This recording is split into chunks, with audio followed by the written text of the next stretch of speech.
Well, it might be summer, but for students with ADHD, it's time to start preparing now.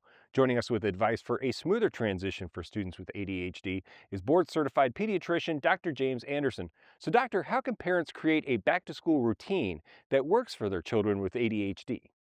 That is a great question because to me, I always tell folks that back to school starts the day after school ends, and it's so meaning that at the end of the last academic year, you step back and say, with our school accommodations and working with the school, what things worked, what things do we maybe need to improve on a little bit. If we're taking medication, how did the medication work? Did it give us the duration that we needed? Were there some treatment gaps that we found? And then were there any side effects that we're having that we might want to address? And then have a ADHD checkup with your healthcare provider to talk about ADHD and medication management, and then also to be able to prepare for the next year.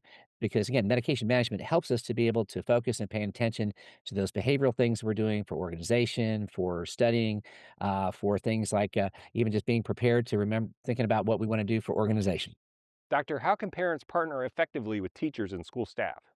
Well, the best thing to do is to really to reach out to the guidance counselor, and to really establish good communication with them to talk about the child. So, for example, if we are on medications such as Jornay APM, and I'm very grateful to be here working with Collegium as a paid partner to really raise the awareness of Jornay APM because it is an FDA approved central nervous system stimulant for the management of ADHD ages 6 and above.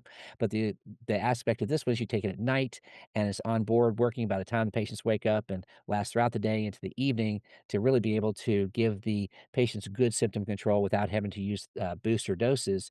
And so, that being said, as we're working on how do we organize, how do we get back in our sleep wake cycle, how do we get back to what we need to be organized, what behaviors do we need to work on in the summer to be able to be ready for school, we're able to be able to focus and pay attention and utilize and remember what it is that we need to do because ADHD, as you know, doesn't just affect us at school, it affects us all year long. Doctor, where can we go for more info? There's a great website I refer all my patients to, and that's jornaypm.com.